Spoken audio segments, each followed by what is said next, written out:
Hello, my friends. I'm Margie Aliprandi, and really thrilled to be able to have a few minutes with you to share some of my experience and a story or two about my time in network marketing, which has been absolutely phenomenal. Any chance that I get to be able to share what I've learned in hopes that it can help you shortcut your journey in network marketing just brings me tremendous joy. So I'm happy to be with you for a few minutes.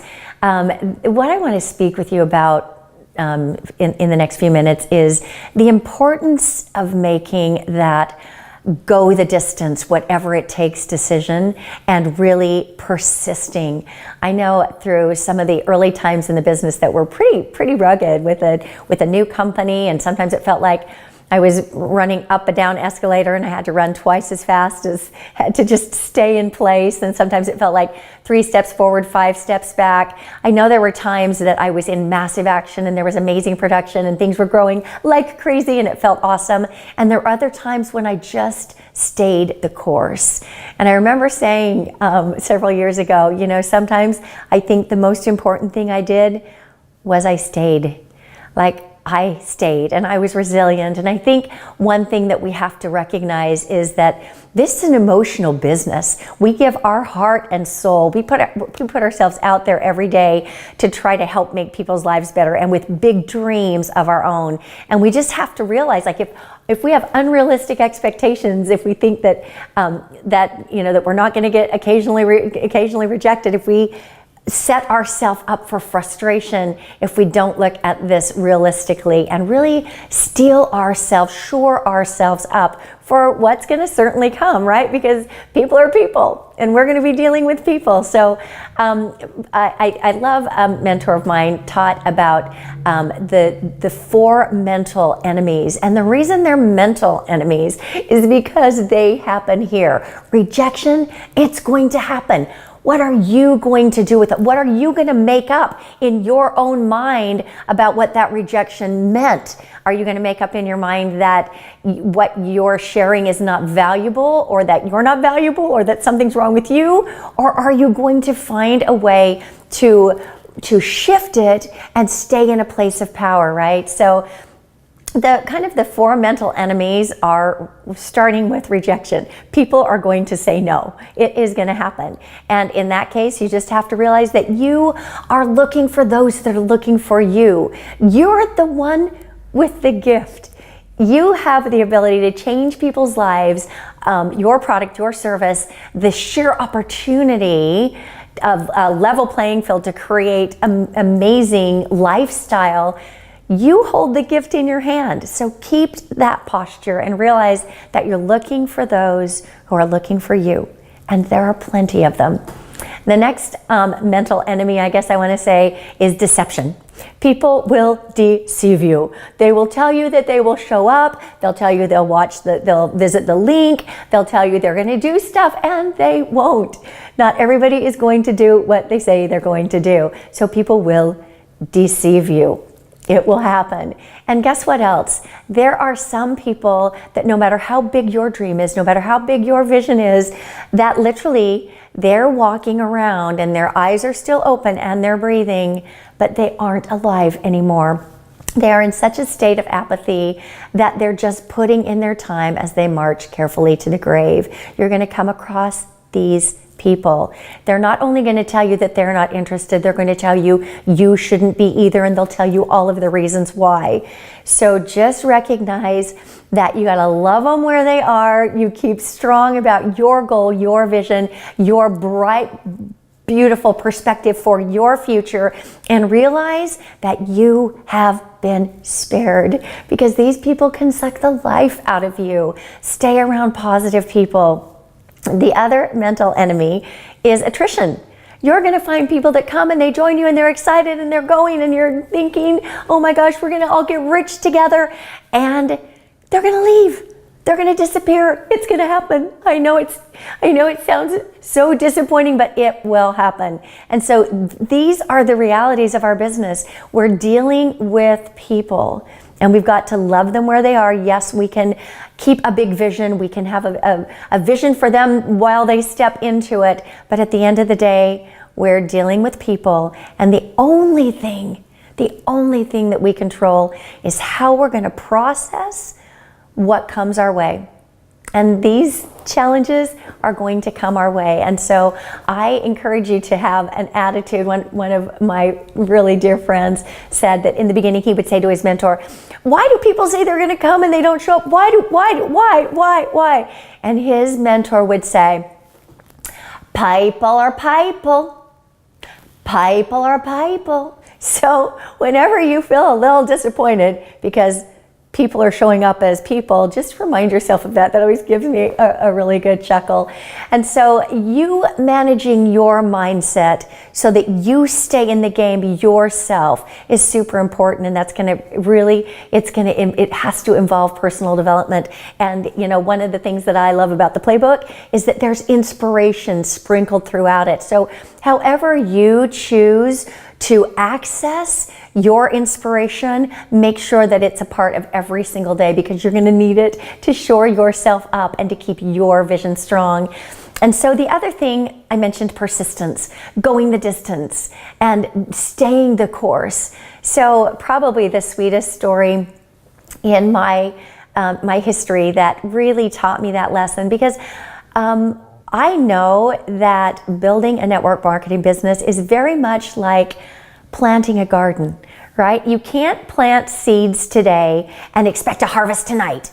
And you can't plant 1 or 2 seeds and hover over them saying, grow, grow, and think that they're going to grow any faster, right? You just have to plant a lot of seeds, because some of them are going to fall on fertile soil and they will take root. And some of them are not going to take root ever. And the only thing that you can control is your mindset and the planting. You can plant as many seeds as you want. You can, in fact, the more seeds that you plant, figuratively speaking, in building your business, the less attached you will be to any single one seed growing and being that wealth tree that you were looking for. If you're planting a lot of seeds, you've always got some that will be springing up and taking and bearing fruit, and you have some that will probably be perishing and not doing anything. So plant a lot of seeds. And where I really learned this, I mentioned in another little segment, the importance of massive action. And I definitely took massive action in building my business. And so I was able to reap really early on the benefits of that. As a junior high school music teacher, within 1 year, I was making more money in a single month than I could have made in a year teaching school. It was because I took massive action, nothing else. I had no idea what I was doing, but I got good fast because I took massive action, and I had energy about me, which was attractive to people. Within 1 year, I was making more money in a single month, and within 3 years, I had made my first $1 million. So this story is sandwiched kind of right in between those times. I was now making enough money that I didn't have to drive around and sleep in my car anymore. I was invited by some of my team members to go to New York. Now, being from Utah, that sounded like a pretty big deal, going to New York to tell the people in the Big Apple how to get wealthy, or, you know, it just felt intimidating a little bit. So I was super prepared, and this is like in I want to say about 91, that long ago. And the frustrating thing was that on my way to this meeting, the cab driver got lost, and we didn't have any cell phones, not even the big bricks back in that day. We had no cell phones at all. So I was panicking, sweating bullets, and finally arrived at the meeting about 25 minutes late. Walked into a hot room with a long, narrow group of people, clear to the back of the room, irritatedly fanning themselves. I just wanted to disappear. Just like if I could have disappeared under the rug, I would have done so. But I gave a short presentation, company, product, timing, compensation, and then I just said, hey guys, again, I'm so sorry for being late. If anyone wants to stay around and ask questions, I'm here to answer your questions.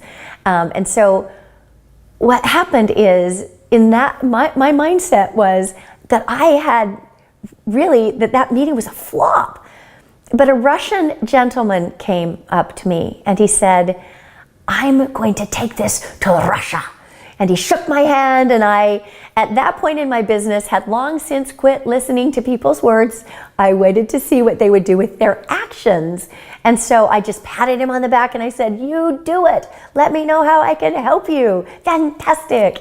So, and I didn't think anything else of it. Well, a few months later, I started noticing a lot of Russian names: Svetlana, Igor, Pizarevsky, Valentin, Mitskovich, showing up on my printout. And pretty soon there were pages and pages and pages of them.